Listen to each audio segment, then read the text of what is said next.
Okay, so I have a special treat today for Oh, today's chocolate guest. chip cookies? No. I've been on a kick with chocolate chip cookies. Chips Ahoy. It used to always No, be Oreos, but now I I'm like the kind of in the.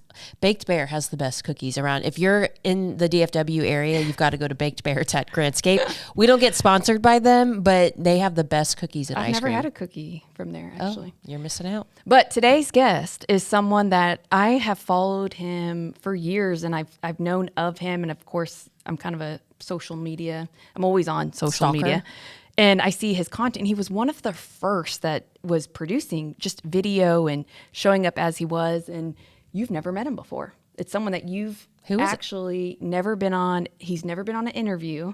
He is going to be on the Modern Mortgage Summit this year, Oh, but cool.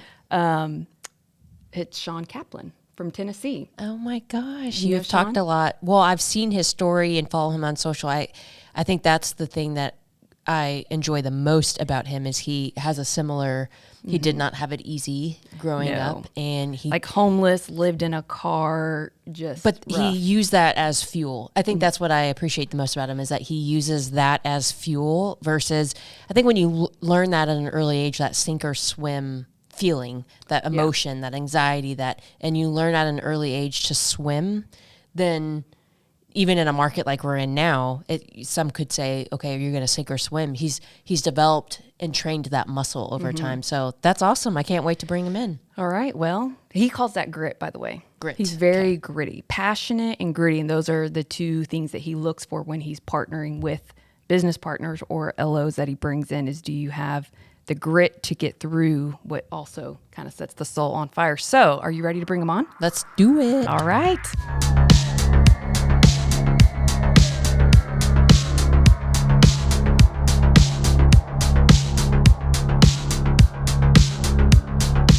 Okay, so I am super excited today. We have Shawn Kaplan, and I don't think you guys have ever officially met. But Shawn, go ahead and kind of give us a little bit of an introduction of who you are before we dive into this podcast.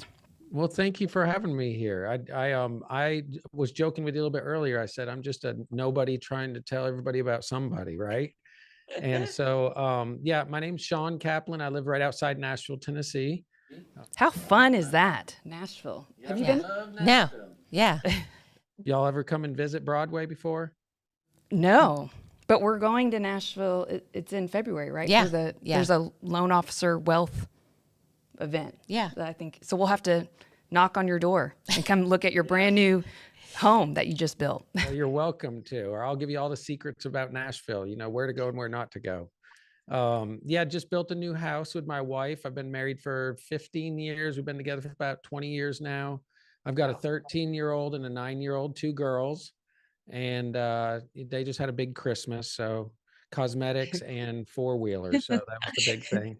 Cosmetics and four-wheelers. That's kind of the story of I was always a monster truck twin, and she was would you say Barbie and Trolls? I love trolls. Super into Care Trolls. Bears, maybe. I was the monster truck, destroy everything. And so there you have it. That's awesome. You got to be careful talking about toys because then we start dating ourselves, I know. I know. I wanted to have you on. I think a lot of people either have seen you or at least have heard about you thanks to social media. But following you through the years, what really made me fall in love with just you and your brand and kind of your heart of what you do was your story. And that's what I really wanted to unpack as long as you're comfortable with it. But you haven't had the easiest childhood, would you say? No, definitely not. From my perspective, though, and there's people out there that have had it harder than me, is you don't really know any other way. And you either succumb to it or you rise above it. And I always tell, my kids, hey, are we choosing to be the victim here or the victor? You get to choose the last couple of letters. Okay. So like I always want to be the victor. I don't know if that's because I grew up watching, He-Man and, G.I. Joe and Superman, but yeah, it was a tough childhood. Cliff Notes version, at the age of 6, I was sitting in the living room when my mom got a phone call and it was my dad. And about 15 minutes later, he committed suicide. And so I lost my father when I was 6 years old and living in New England in the winters. And, it's tough living up there with a single mom and a 6-month-old sister. We had to pretty much go into survival mode. Mhm. Dad didn't really do what he was supposed to do, made lots and lots of money, but he owed the IRS and they took everything except for $5,000. He was an immigrant to our country in 1926. He was 30 years older than my mother. And so he was a real good looking Jewish man, and met my mom, who was a Roman Catholic. And they ended up having me years later. And mental illness is what took his life. It had a lot to do with money and, you know, having something, having it taken away. So that's always been a good reminder for me. And, you know, I think the thing that I started learning from that journey was early on as an age what I didn't want in my life. Mm. Like, I don't want insecurity. I don't want to be poor. I don't want to be told that we can't have, you know, a certain cereal because we don't have enough money for that. I don't want to be told I got to wear my cousin's shoes that you threw in the washer to wash up, you know, to hand me down. I want my own new shoes. And so that just started kind of motivating me. And I had a lot of victims around me. Unfortunately, I hope they don't listen to this, but I was around the negativity all the time. And I was like, I don't want to be like that. So Yeah. that would be the best way for me to explain kind of my upbringing, you know, wanted to do the opposite of everything that was around me. And it was a rocky road there, if I remember correctly. I listened to a podcast of yours, or you were being interviewed, and you talked about when your dad took his life, it then led to a lot of validation. You needed a lot of validation when you were growing up. And so what did that look like, say, middle school? Here you have a single mom, no dad around. Did you ever have a stepdad? I had guys that would come in my life, you know, I'd think they were going to be my dad, and then they would disappear and I wouldn't see them anymore. And so that's also where I grew, you know, the gift of discernment, where I was like, what do you want? Like, are you real? And so I started discerning people. But yeah, you know, as a middle schooler, you know, growing up in New England, then my mom remarried, and my stepfather wanted to move to Fort Campbell, Clarksville, Kentucky area. This was 1993 because all the troops were coming back from Desert Storm. Wait, so how old were you when I was in junior high, and I was going into my first year of high school. Okay. I'm just thinking around the age, like, did you, not to cut you off, but when he came about, did you feel like you were old enough that you didn't need a dad at that age? No, that's where probably the validation stuff started to come in. You know, in middle school, getting bullied and not having, you know, clean clothes. I grew up on a dairy farm, and, you know, I'd get on the school bus and kids would be like, Kaplan smells like horse shit. Kaplan smells like cow shit. I'm like, I didn't know any difference. My mom called it farmer's perfume. And so I got bullied quite a bit, and I was pretty much a loner. You know, I had family. All my cousins were my best friends. And so beyond school, I would just, you know, hang out with my cousins, but I had trouble in school. I let my kids read my report cards. It said, Shawn talks out of turn, needs to mind his own business. They were laughing at me on Thanksgiving. We were reading them all. Oh my gosh. And so that was me lashing out. And that, you know, that's where I wanted to start getting other people's attention. So I felt like I was worthy or valued. Because when a young man grows up without a father, and for all the men that are listening to this, especially out there, you have something innate inside of you that, whether you know it or believe it or whatever, you're striving to please your father, whoever that figure is. And if he wasn't there, well, then you go find it out in the world, or at least try to. Yeah. And I found that through drugs and partying. But before that, it was work and good grades, or I'm going to go to college. It was always achieving.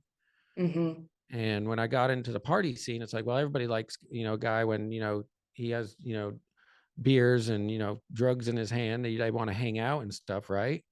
And so that's where luckily I was only on that path for a very short amount of time until I met my wife, and she's the one who helped me turn it all around. But yeah, it was a pretty tumultuous path, trying to just get accepted and turned down, accepted and turned down. Who knows? Maybe that was probably a gift got me in the mortgage industry. You know, we get turned down every day, right? Every day. What's your rate? And so you were waiting tables, right? And then is that when you met your wife? I want to say it was like the last year you were waiting tables, or your last day was like her first day. Is that correct? Yeah, absolutely. You're really, really good note taker. I've studied you a bit. I followed you for a while. I'm really, really honored. I'm really honored anybody would kind of tune in, you know, to listen to this. But I just want people to understand that, you're writing chapters, and sometimes those chapters are really bad, like Mhm. really, really bad. I have friends going through divorce, and it's like they have to relive that chapter every day, and Mhm. it hurts. But know that those chapters are the ones that people are going to want to read later when you are claiming victory.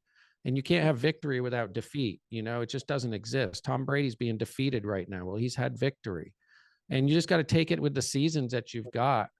And so, high school, yes, I went through 4 years of high school at Clarksville High. Then I went off to college. I got my heart broke pretty much. I moved to a town for my first girlfriend, and the first day she cheated on me.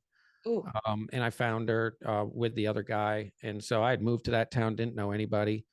So, man. just another kind of wound that you have to pay attention to later in life if you really want to understand yourself. And I realized that was a trauma point, and that's why I started being a bad person and doing bad things, because I was only focused on myself because I was so hurt. Mhm. And that's when I got into mortgages, and I had been into mortgages.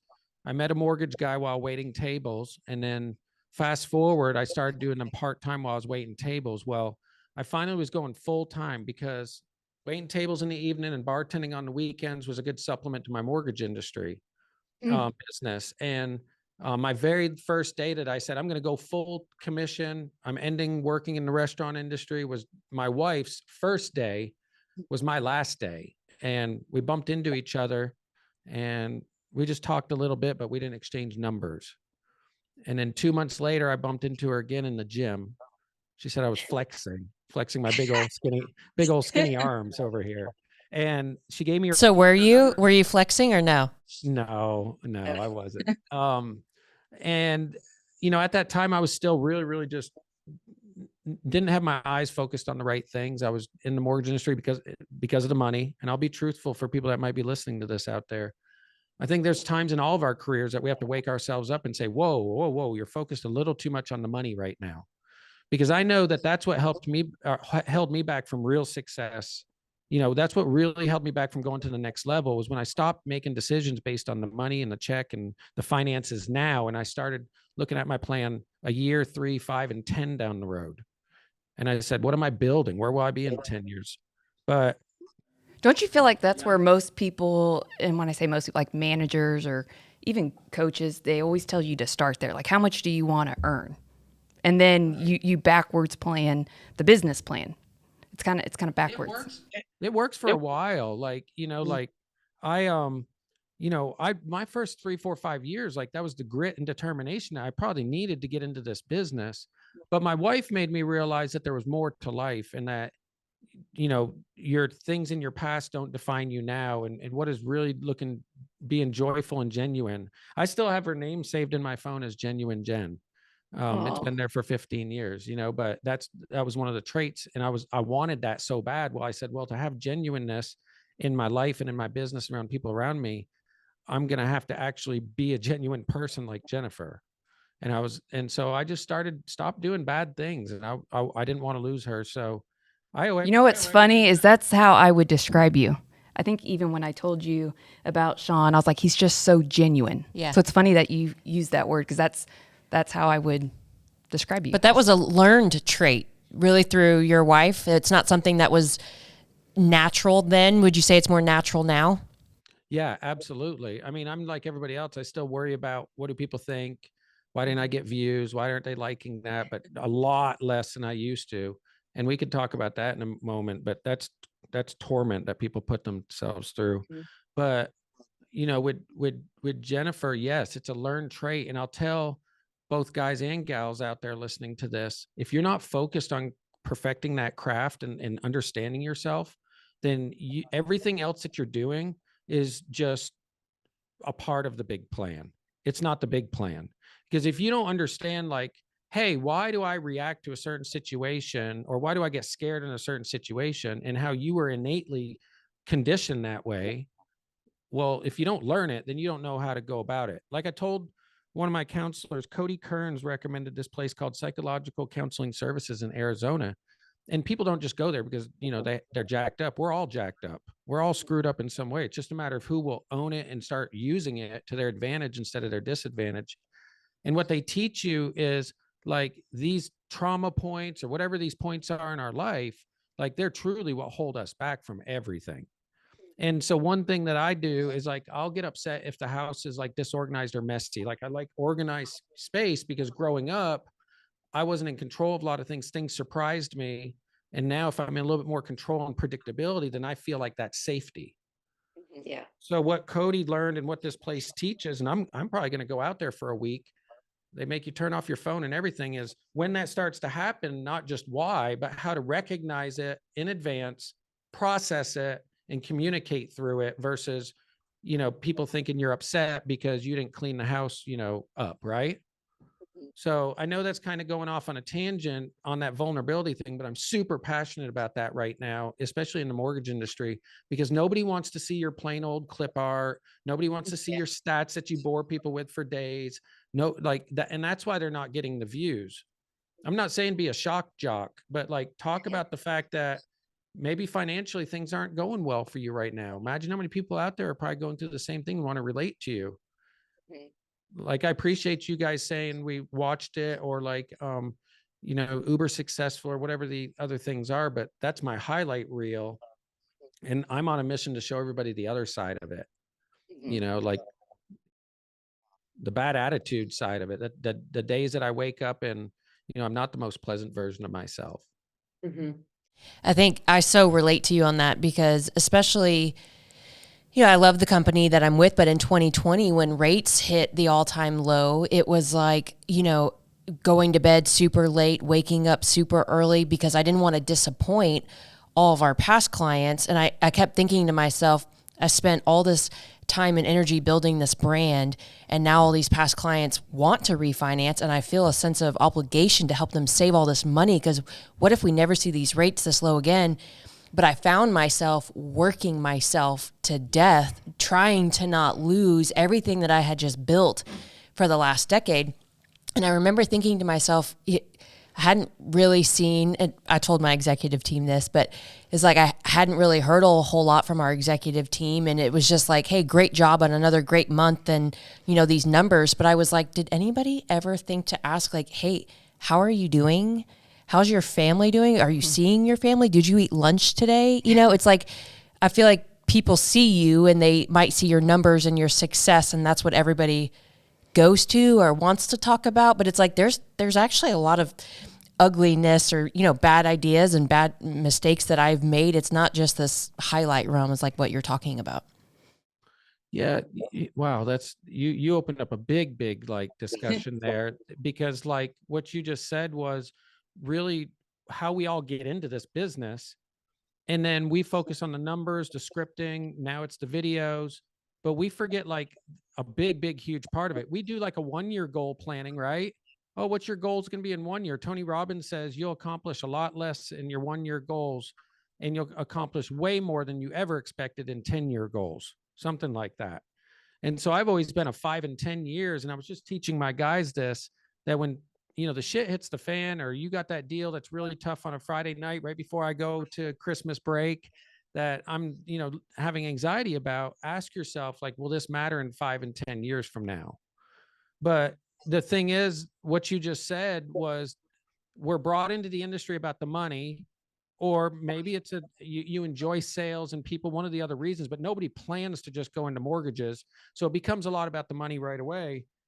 And I'm going to nerd out on y'all here, but like Maslow's hierarchy of needs, that's where it kicks in, because your first layer is safety and the next one is provide. Well, you could just put a dollar sign next to those. That's what people equate it to. I got to close a deal so I can get off the draw, so I can, get a commission, all the way to our levels where it's like, I got to have this many deals in the branch to pay the P&L, to make myself a little paycheck right now.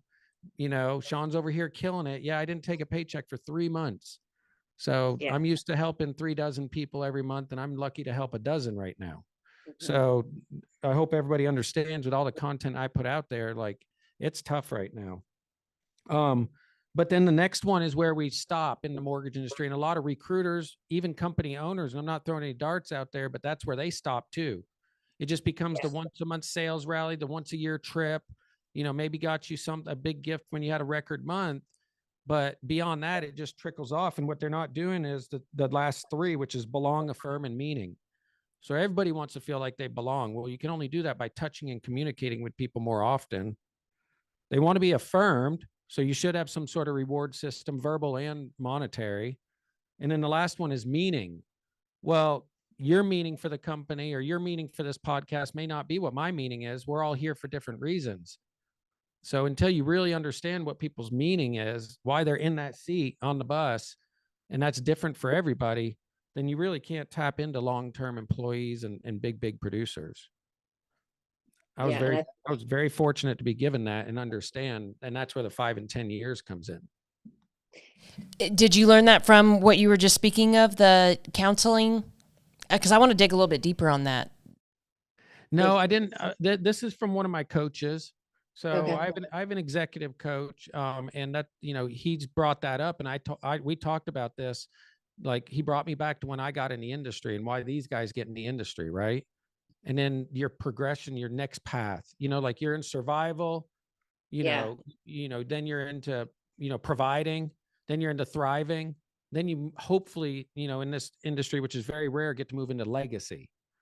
And that's where I want to move into, but I'm still in, I'm still, I'm thriving, but I'm trying to move into legacy, which is a completely different ball of wax. I mean, What is legacy? What does that mean?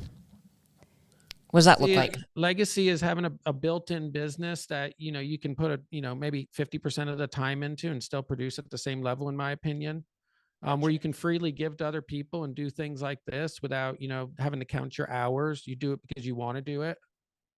For me, it's, ultimately, I want to give away $500,000 a year. I want to feed people. That's something me and Jennifer don't talk a lot about, but we do a lot for people, and that feels good. But obviously we got to close a deal and close a paycheck and call our realtor partners to stay relevant and do videos. Mm. We're all trying to figure that out, right?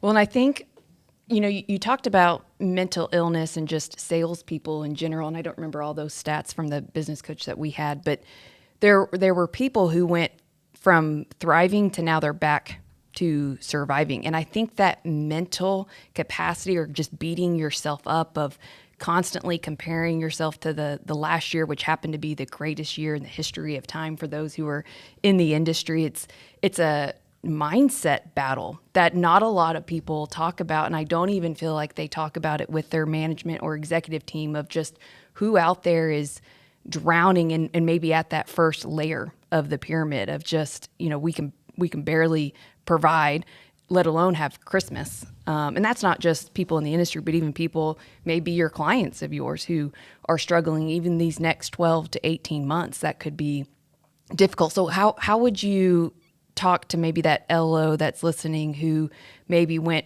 up the pyramid to level 3, but now they're feeling like they're back at 2, and mentally they're beating themselves up, and they're kind of overwhelmed with getting back into the right habits of daily disciplines to build that success back up? Because, there's a lot of people who've lost their companies, have said you need to get rid of some LP1s or LP2s, like the P&L is bleeding, and they're like, I have to do all this myself. There's, yeah. I mean, so yeah, you achieved thriving, and your family probably is used to a certain lifestyle, and now you're back to what's the mental talk, or how would you advise those loan officers to get through this season?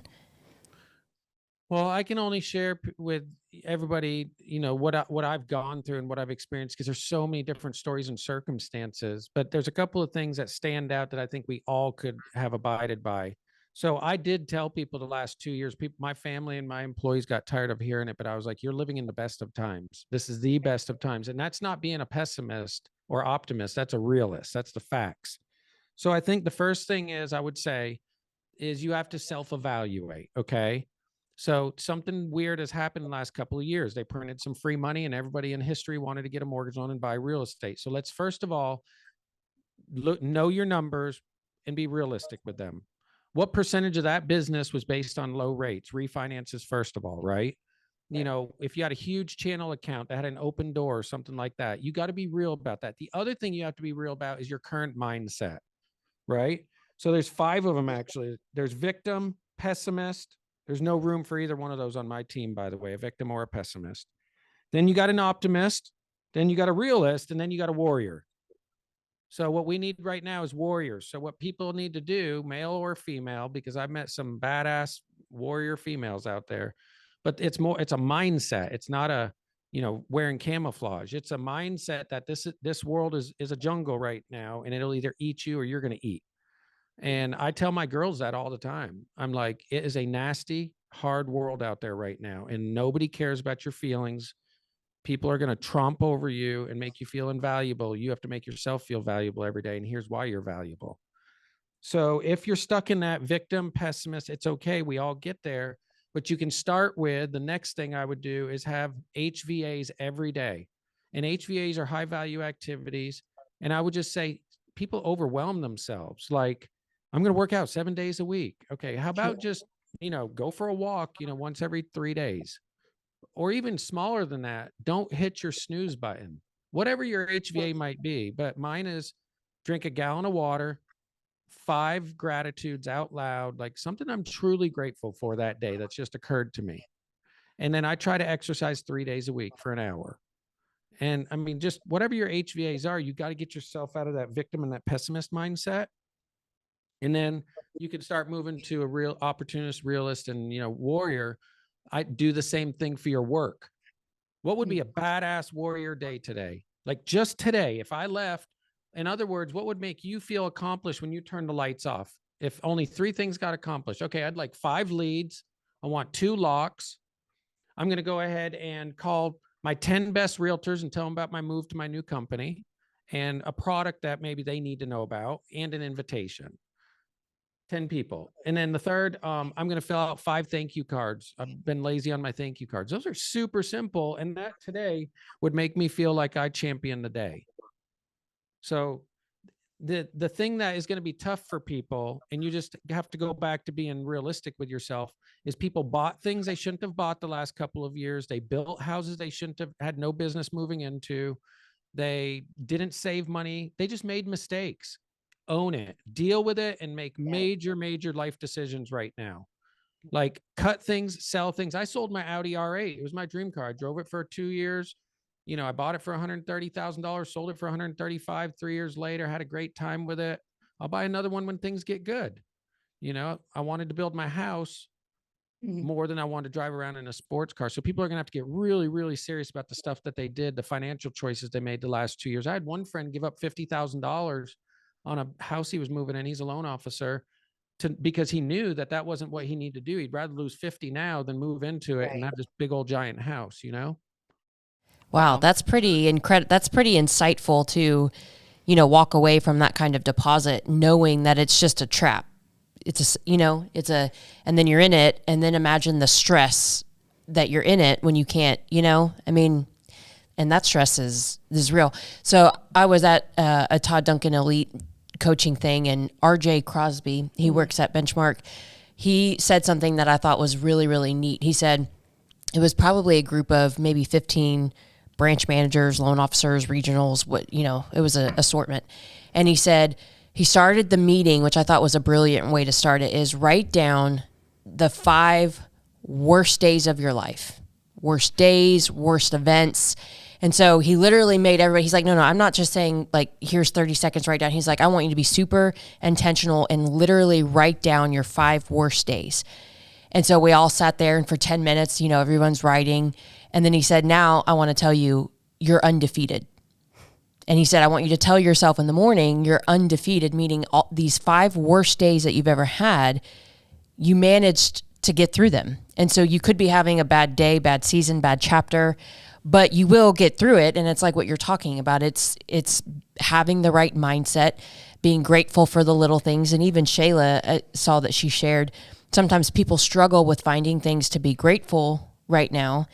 And she said, if I'm in that feeling, I think about the most basic things. Like I woke up in a super comfy bed. Well, what would be the opposite of that? Waking up in maybe not even a bed. Yeah, underneath a bridge. So today I'm grateful that I'm in a warm house and in a comfy bed. And because she was like, let's be real, there are some days where my mind is not in the right place. And so sometimes I just have to get I have to think about stuff like that. And so I just share that with the people who are listening because, it's the end of the year. I read a statistic that Americans are in more credit card debt that they've ever been. And we're coming off of a time period when we had all those forbearances that were, all that PPE money and those forbearances where people got to skip their biggest expense with their mortgage. And yet we're still in all this credit card debt. So that's just a little mindset trick where I was like, wow, I'm undefeated today. So I thought that was cool. That's a good point. It's a really, really good point. 5 worst days. Wow. That really makes you kind of think. And then also take it a step further on that worst day. Like, what was the lesson you learned or what did you change about that? Because you can usually relate something to it. Like, I got busted when I was bartending and I didn't card somebody. Well, it was an ABC behind undercover. They came to the cash register at 10:45. I turned around from the bar, had my bar clean, registered because we were leaving for Florida that night at like midnight. And I turned around and somebody was standing there and like wanted a drink, a Cosmo or something. So I made it real quick, turn around. And then next thing you know, I turned around, there was 2 suits standing there, put me in handcuffs, extremely embarrassing, brought me to jail. I had to post bond. I was in the jail cell, like with people like this one guy, I think he was going to beat me up. He was going to try to mop the floor with my teeth. You didn't flex at that moment with your... Yeah, where's your flexing? I was wearing a Tommy Hilfiger shirt because that was cool back then. And he kept calling me Tommy Hilfiger, trying to pick a fight. And I'm just like looking down at the floor. So I learned from that point, like, don't mess with the law. You never want to go to jail. They could take away your freedom in a moment, whether you like it or not. Be compliant, do what you're supposed to do, and you'll be okay. I love that. That is actually a question we always ask one of our guests on the show is what, and that might be your answer, but what is one of your biggest setbacks that created a comeback for you? Biggest setback that created a comeback. Wow. Okay.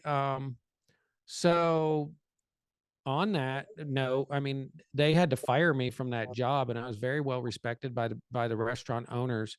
6 months later, they hired me back and I was like one of the top servers there for like 2 years after that. I don't think I made less than 50 or 60 grand waiting tables there. And that was why I was able to get into the mortgage industry. I would say another one that stands out though is when I went off to college, I remember the only way I could go to college, 38 grandkids, I was the first one that was going to go to college. So when a guy knocked on my door for student loans, I didn't ask any questions. I was like, yes, sir, I want to go. Where do I sign? Well, later I found out it was, a private student loan company. And so there's 2 lessons in one here. I signed on the dotted line, not knowing what I was signing, went off to college and my mom drove off from the dorm. And I remember I could see her going down the road. And that was the first, like, oh my gosh, I'm 3.5 hours away from my mother with no family, like first time all on my own. And that really hit me, but it shocked me into, all right, got to do what you got to do. And I had a job the next day. And then those student loans that I signed on, I ended up racking up 146,000 and they were like adjustable and they were private. So I couldn't do anything about it. But luckily my mentor taught me the house hacking back then when you could get 100% financing. And so I'd buy a house, move out of it, rent it out, buy another one. And I had 5 houses and it helped me pay off all that debt. And it's not really so much helped me professionally come back or be successful. That has been my formula. But now the biggest one is I teach it to all my clients. I'm like, hey, do you want to pay off debt? Do you want to build wealth? If you want the formula, I'll tell you exactly how to do it. But very few people are actually going to do it. And then I just tell them, and then people do. They come back after 3, 4, 5 years and they got 3, 4 properties now and tons of equity. And they've sold it and paid off all their debt like I did. How lucky that you had a mentor that could teach you that. Like, I'm forever grateful. I bought my first house when I was 25 and, in my mind, and I think in the South as a female, it's like you go to college, you marry the boyfriend that you met in college, and then you start popping kids out right away. You call it the MRS degree. Yeah. But I didn't really want to do that. But psychologically, it was like, well, I can't, as a female, buy a house. This was a long time ago. But I can't buy a house without my husband. You don't do that here. But I did. I bought a house, and I was making $32,000 a year at the bank. And my friend at the time wasn't necessarily a mentor, but she was just a friend of mine. And she was like, why don't you buy another house? I wasn't in mortgage at the time. Put 5% down and turn the one that you're in now into a rental. And I was like, oh, that sounds, someone's going to come in and tear the house apart and, all of that fear and what could go wrong. And it's just me. We don't have really parents around. So if the garbage disposal broke, like, I don't know how to fix it, But I just kind of in my gut was like, well, why not? And thankfully, kind of like you, it's like somebody in my life early on said that. And as a mortgage advisor, we can say that. But had she not shared that with me when I was 25, I wouldn't still have those homes today, which now my in-laws live in because the market was so crazy. They didn't have a place to stay. And I was like, well, that's really cool to have a roof over their head and not be in the, craziness right now. But it's these first-time home buyers that meet with you, that learn that strategy, how amazing that whether they do it or not, at least somebody is putting that seed in their brain. Well, and that's the second largest demographic buying. Did you know that? Single female. Oh, because really? they value the single male will take their investments and they'll put it in like 401ks, retirements, but the woman wants security. Safety. So it's the second largest demographic. So that's why some of the marketing we do, you'll see a lot of women in the pictures to help make it resonate with someone who could see the post and think, oh, that's me. Yeah. Which I want to hit on that because something you said was, sometimes you can be too focused on the money when you should spend time focusing on understanding yourself. And for me, part of why I built a social media marketing company was because social media was my best friend that I needed when I pushed everybody else away. I had a couple of dark years, and I could go there to learn from coaches like Tony Robbins or Dr. DeMartini, which I love. But I wouldn't have been able to get that on my own with my own income or money, but I could go to YouTube and I could learn all day. And I would start to analyze, why did certain things trigger me, or what I had to learn. Like, I would make posts. It wasn't for others. It was for me. It was getting the likes and getting the comments because it was that validation that I needed. But it allowed me to also express it was always my art. I didn't do clay work. I didn't paint, but social was my art that I would post. And sometimes family members would be like, don't post inappropriate that. Like, art. that's crazy. Or, I've kind of been the one that's colored outside the lines a little bit. And I've had Listen, people when you're tell an me, identical twin and people are like, oh, I saw your post. I was like, nope, that was the Byrd, not the nerd. That's hilarious. but it allowed me to just express and learn more, or I used it to learn more about who I was. And I feel like that is why a lot of people aren't actually leveraging social. It's less about not knowing what to say or how to say it, because we all have this in our, laps that we just have to hit that button to record. But it's the fear. It's the fear of approval. It's the fear of what other people are going to think. It's the fear of, what if I put this out and there's only 3 likes and everybody sees that there's 3 likes? So how was that journey for you? Like, was it always, because I know some of the podcast or YouTube videos I saw of you, I mean, it was years ago, you were already doing the video text messages and doing the one-to-many emails and hosting the masterminds with agents. So did you ever personally struggle with that? Or did you just say, you know what, this is me, I'm on this journey, I'm going to post it. And even if one person sees and it makes a difference, it's good enough. So what did that look like? It's definitely been a journey, and I still am learning how to be comfortable with it and how to, I've always wanted to learn how to be better on it, and so I would say I started doing video maybe 12 years ago on YouTube, or a little bit more before that. I did my first video, and I always joke with people, like, if you go look at it now, it might have a few more views, no likes, and 1 dislike. And that 1 dislike was because, by the way, I was showing one of my friends a couple of months ago, I think out at Neil's event. And I was like, look at this. This is my first video. He pulls it up on his phone and he hits dislike right in front of me. And I was like, 12 years, dude, that video's been there.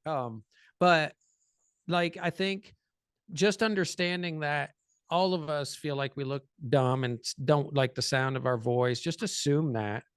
But I think what I started realizing is that once you make a friend, or once you get to do something like this, with both of y'all, like, I'm honored to be here. Like, you start seeing the benefits of it. And yeah, you might get some deals out of it, but that's not why most of us that are playing at a high level socially really do it. We do it because we enjoy giving to other people, educating other people, meeting new people. And once you do more and more of that, it starts freeing you to say, you know what, I don't care how I sound on this. I know it's going to reach the people that it needs to reach, but I would just sum it up like this. There's 8 billion people now on the planet total. So you have two ways you can fight this thing that's going on inside of you. One, you can go around and try to get it right where 8 billion people just automatically, just for some crazy weird reason, like you, and you're the only person on the planet that everybody likes. Or you can just acknowledge that and start understanding, hey, this is actually a filtering mechanism for people in my life. It's going to filter out the people that don't truly like me and don't really value what I have to say. And it's going to bring closer to me the people that do like me or something about my life that they're interested in. And we can probably find a way to help each other. And that's just the avenue that I started taking a couple of years ago, because I reached a dark spot where like my day would be determined on whether people liked my post or watched my video or left me a nice comment, or I don't know, maybe I'm the only one, but how many times has somebody left a comment that would just completely ruin my whole day? Like I would obsess over it. And I'm like, this person doesn't even know that I exist and they're disrupting my whole world right now. Right. Yeah. So now I'm in that phase where I'm transferring it to learning how to poke people a little bit more, like Brad Lee and Grant Cardone. And it's like, you know what? Yeah, you're right. I do sound silly today, or That's funny. I mean, I can't tell you how many times, because when the glasses that I wear, I don't actually. You're not wearing them today. I know. I don't actually wear glasses. And when I do, they're like cheap Amazon glasses, and I poke the lenses out. And I cannot tell you how many times I make a post. It's almost every time. They're like, they totally disregard the value of the message. And they're like, your lenses aren't real. You don't even, like, your glasses are fake. Your brand is fake. And the old me would want to like warrior back, those keyboard warriors where I'm like, ugh. And now I'm just like, delete, move on. Sometimes I'll keep it on there. But that's the message that for so many people who are listening, it's like somebody like you who's very successful on social, and you're still going to get the comments. The beautiful thing is you're in control of it. If you don't like the comment, just delete it. Delete it from your brain, delete it from your social media, and move on with your day.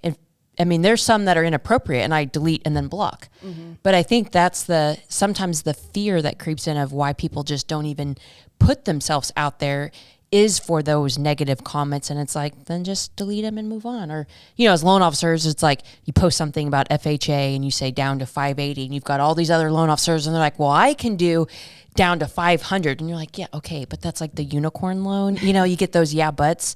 So that's just you got to get out there and you got to do it. Okay, so for heading into wrap up mode, I'm going to ask both of you, since you guys are both still the practitioners. What does 2023 look like? And I know you don't typically do just 1 year, but how do you come back from a 2022 year? I know you call 2023 the Michael Jordan year.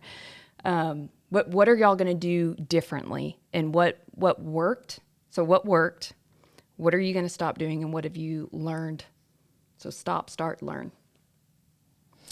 Well, I'll go first. I'm sure his is going to be much better than mine, and then I'd feel bad. No, I'm one of those people. I think I've said this. And a lot of people aren't going to agree with this, but this is just keeping it real.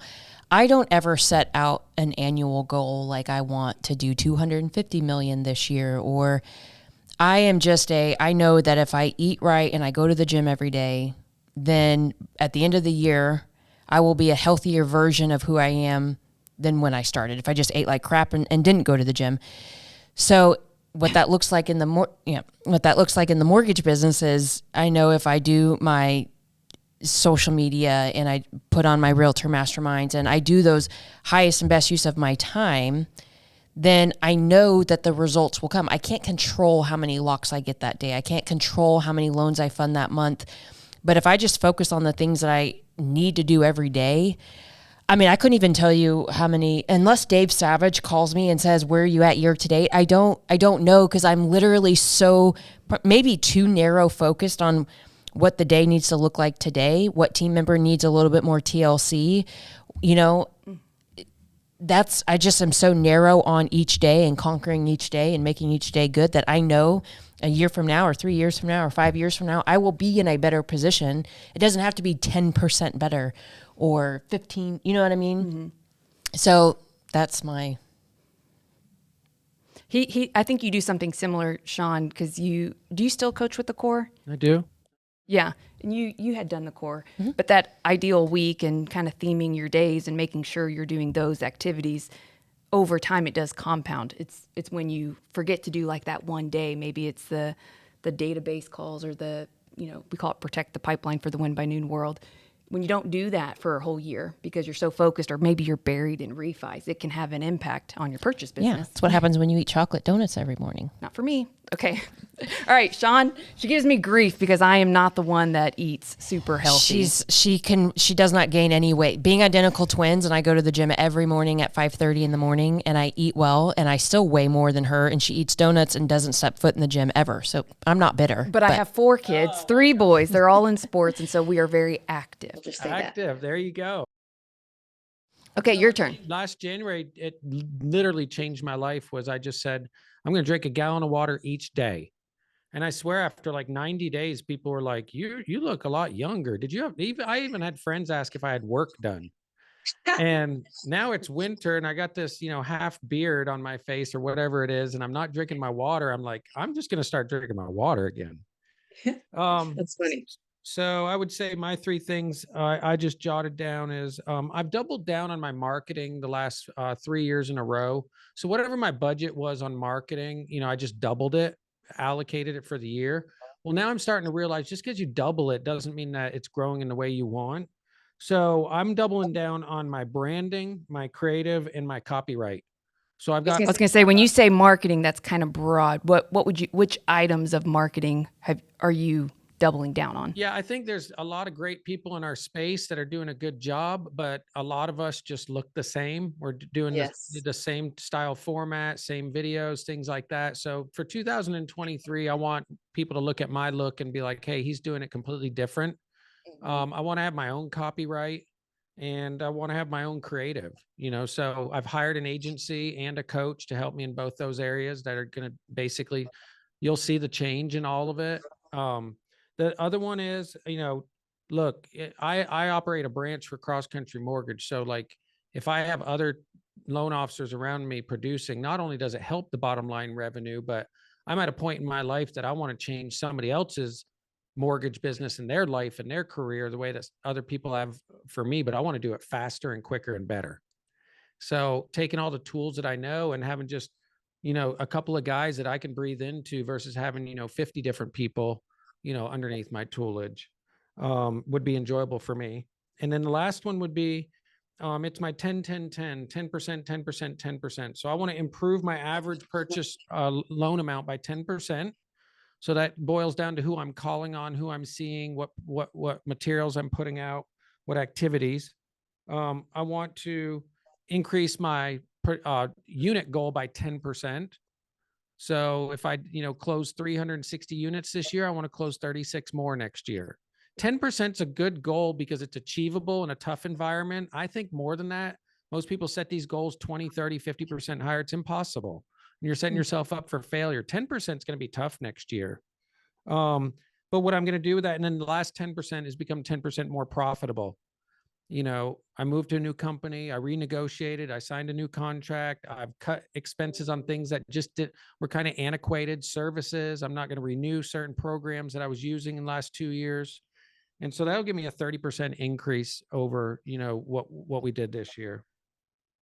And so are you growing your LO base only in Nashville, or is this nationwide? What does that look like? So that anyone who is listening and maybe wants more information, how could they contact you? My 5-year goal is actually, 5 offices with 25 loan officers in each office. But so it's Georgia, Florida, Kentucky, Tennessee, and Alabama. That's where I want to focus. That's where I live, work, play. That's where I have family and clients. I wouldn't turn down an opportunity if somebody was a producer out of the state. I mean, I can recruit in all 50 states, but I want to be in proximity too. Like out of state, I want to at least see them 4 times a year. I knew through my mentorship, there was leaders that did that and leaders that didn't, that when I saw them more often, even if they just flew into town to take me out to dinner and give me a pat on the back, that went a long ways. And I want to be on Zoom with each one of them 2 hours, every 2 weeks, help coach, mentor that branch or whoever it might be. But I don't know. I don't have it all lined out yet. I'm still writing what I want my branch vision, my divisional, vision to look like. Mm-hmm. Now I'm curious, would you ever take a brand new, like someone that was a waitress or a waiter, and turn them into a loan officer? Now, my two guys right now, they're doing 2 and 3 million a month in this environment. We took them, from beginning, but I think they only made it because they were LOA underneath on my team for 1 year. So if you're going to get into business, I would say go be an LOA for a top producer. It's going to be impossible probably to work that job right now. If you can get a license and work somewhere for free and just earn commission, you're probably doing pretty good right now. Nobody's doling out salaried offers and things like that right now, but maybe in your market, not in Nashville. Yeah, that's very good. My two LOs, they both started as LOAs, and I just feel like you learn the business, you learn the processes, you learn systems, you develop good habits.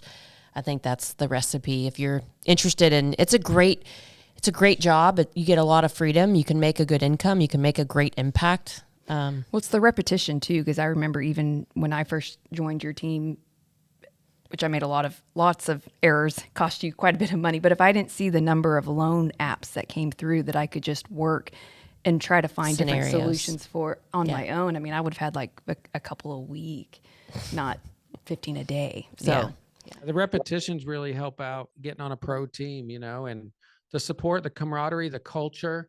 I mean, the industry is rapidly changing, and there's people that are going to be able to adopt a good culture, where people feel belong and have meaning. And there's going to be other companies that are just they don't know how to do that, or the organizational structure. It just takes time to do all that. And then the second one is the companies that embrace digital and the branches that have it set up to record for people and studios, like they're going to thrive. And the ones that, I had a guy walk in the other day.